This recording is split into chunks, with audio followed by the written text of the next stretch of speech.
जय श्री राम। शंखनाद में आपका स्वागत है। महाराष्ट्र में वोटिंग आते आते उद्धव ठाकरे को बीजेपी की जरूरत पड़ गई है।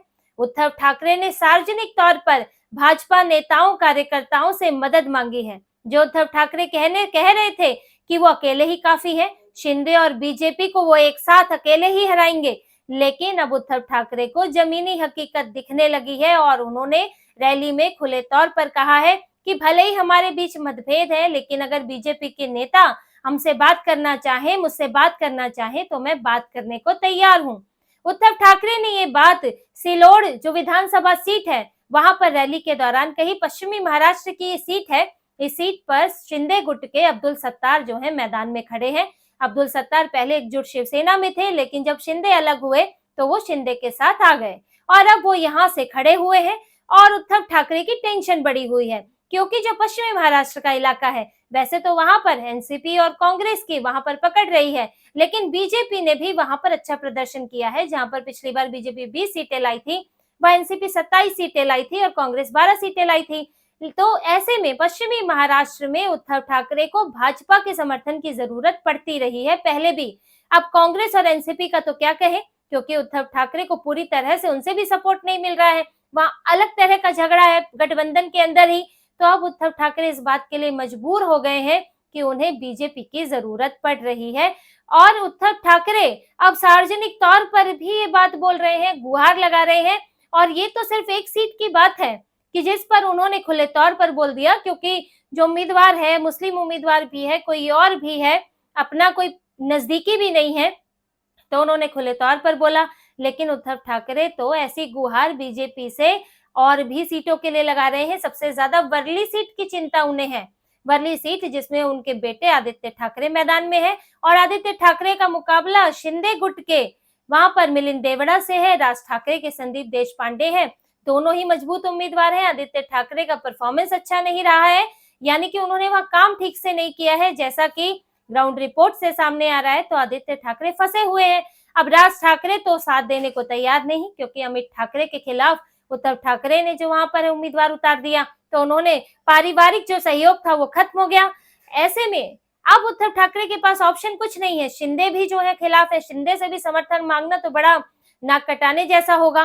तो अब उद्धव ठाकरे बीजेपी की शरण में जा रहे हैं। ये सब संकेत इसी के हैं। वर्ली को लेकर उद्धव ठाकरे की हालत खराब है कि उनके परिवार से एक व्यक्ति चुनाव लड़ रहा है, वो भी अगर हार जाएगा तो फिर तो बड़ी मुश्किल होगी। तो ऐसे में बीजेपी के लिए वो बोलने में अब कतरा नहीं रहे हैं, लेकिन उद्धव ठाकरे के लिए मुश्किल ये है कि उनके इन बयानों से, उनके इस तरह के रवैये से मुसलमान जो है अब उद्धव ठाकरे पर शक करने लगे हैं। पहले ही वो उन पर बहुत ज्यादा भरोसा नहीं करते थे, लेकिन अब मुसलमानों का संदेह और बढ़ गया है और इस बात की चर्चा होने लगी है कि उद्धव ठाकरे आखिर किसकी तरफ है। कल को चुनाव जीत के वो कहाँ जाएंगे? क्या वो महायुति में चले जाएंगे वापस, या फिर वो महाविकास आघाड़ी में रहेंगे? क्योंकि उद्धव ठाकरे का भरोसा नहीं है। उद्धव ठाकरे अपनी कमजोरी और मजबूरी के कारण आज भाजपा के सामने भी हाथ फैला रहे हैं, दबे छुपे तरीके से ही, इनडायरेक्ट ही सही। भले बड़े नेताओं का नाम नहीं ले रहे, लेकिन नेताओं कार्यकर्ताओं से तो मदद मांग रहे हैं। और लेकिन अब इस मदद के चलते, मदद तो उनको क्या ही मिलेगी उद्धव ठाकरे को, लेकिन इससे मुसलमानों का उन पर भरोसा उठ गया है। और ऐसे में उद्धव ठाकरे पर जो पहले ही संशय था अब वो और मजबूत हो गया। और अब ये शक है कि कल को इनके अगर 20-25 विधायक जीत भी गए, क्योंकि अब 56 विधायक तो मुश्किल ही जीतेंगे, सीटें भी कम है और शिवसेना टूट भी चुकी है। तो अगर 20-25 विधायक जीत भी गए उनके, तो फिर क्या वो अघाड़ी के साथ रहेंगे, या कल को अगर बीजेपी को कुछ एक विधायकों की जरूरत पड़े तो उद्धव ठाकरे ही चले जाए, या उद्धव ठाकरे नहीं भी जाए तो उनके विधायक ही क्या पता चले जाए, पहले भी उन्हें छोड़कर गए हैं। क्योंकि उनकी पार्टी में शिव सैनिक खुश तो नहीं है, क्योंकि उनको अपनी विचारधारा के अनुरूप काम करने को नहीं मिल रहा है। तो हो सकता है कि कल को जरूरत पड़े तो वो शिंदे गुट में वो भी शामिल हो जाए। तो उद्धव ठाकरे को लेकर, उनकी पार्टी को लेकर इस वक्त ऐसी स्थिति है कि कहाँ किस करवट पार्टी बैठेगी कुछ कहा नहीं जा सकता। और इसीलिए ना तो उन पर हिंदू भरोसा कर रहे हैं, अब ना तो मुसलमान भरोसा कर रहे हैं, और उद्धव ठाकरे इसी में फंस गए हैं, क्योंकि उनकी पार्टी के अंदर भी मजबूत स्थिति नहीं है।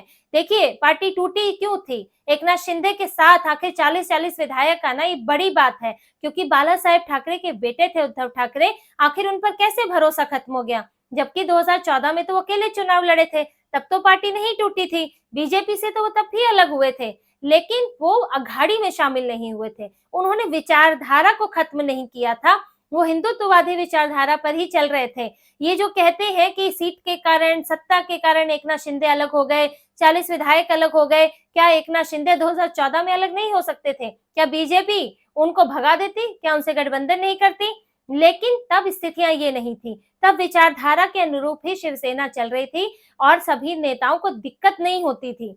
वो वही जो बाला साहेब ठाकरे ने उन्हें विचार दिया, जो नारा दिया, शिवसेना उसी लाइन पर चल रही थी। लेकिन जैसे ही अघाड़ी में आए, तुष्टीकरण करना शुरू किया, तो अब शिव सैनिकों में खलबली मचनी शुरू हुई कि अब जो है आप हरे झंडे के साथ कैसे खड़े होगे।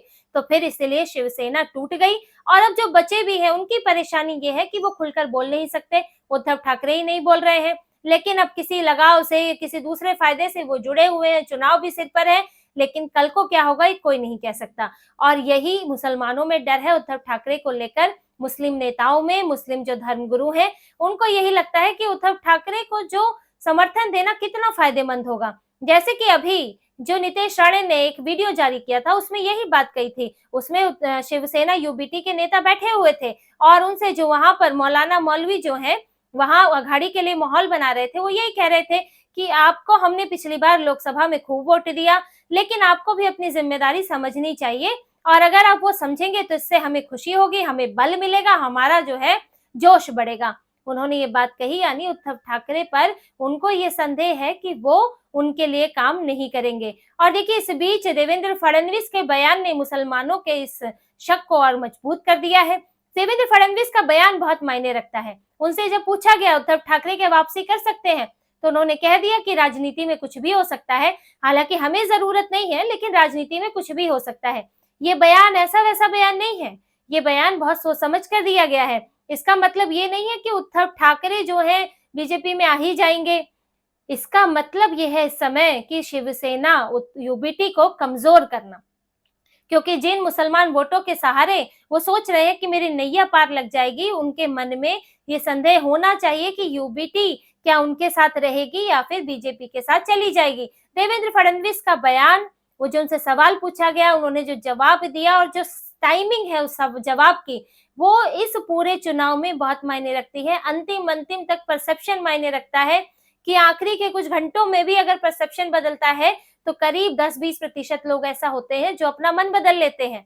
अगर किसी को लगा कि उद्धव ठाकरे भले ही उनको सीटें मिल जाएं लेकिन मुसलमानों के लिए काम नहीं करेंगे, तो मन बदल सकता है और ऐसे में उद्धव ठाकरे के लिए मुश्किल बढ़ सकती है। और देखिए, उद्धव ठाकरे से तो अब एक सवाल भी पूछा जाने लगा, एक खास सवाल जो उनसे अल्पसंख्यक आयोग के पूर्व अध्यक्ष और वो बीजेपी नेता भी है हाजी अराफा शेख ने पूछ दिया है। इस बीच में उन्होंने पूछा कि आपको बाबरी विध्वंस पर आपको दुख है या आपको उस पर गर्व है? क्या आप अफसोस करते हैं कि बाबरी मस्जिद तोड़ी गई या आप उस पर गर्व करते हैं?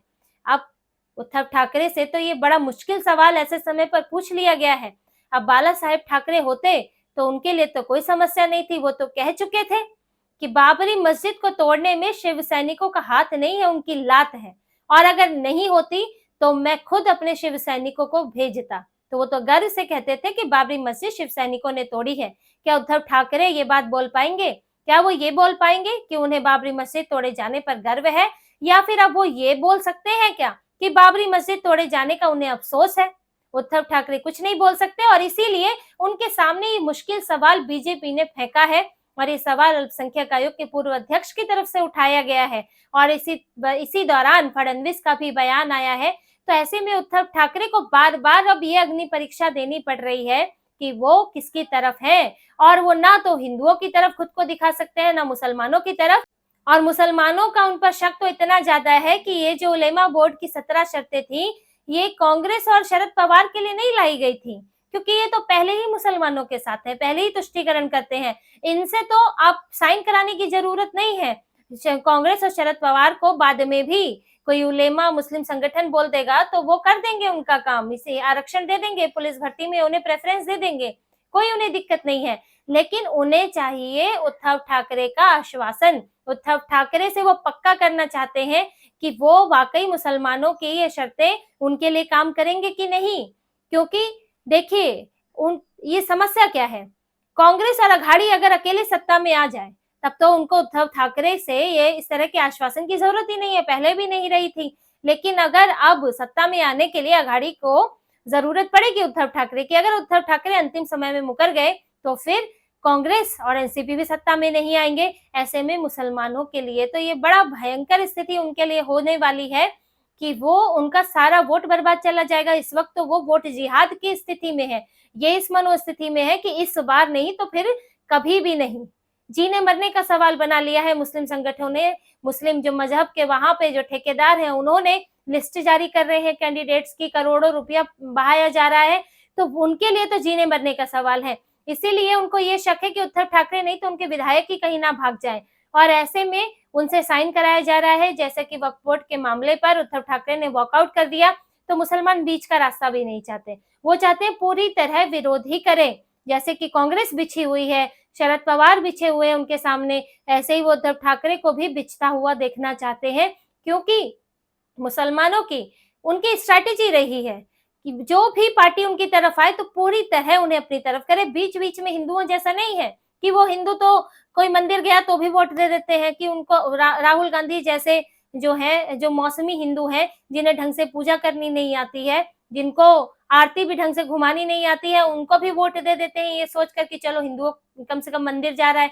तो हिंदुओं जैसे वो कंफ्यूज नहीं है, वो ये चाहते हैं पूरी तरह से इस्लामीकरण हो किसी पार्टी का, वो जिए मरे, वो सांस भी ले तो वो मुसलमानों के लिए ले।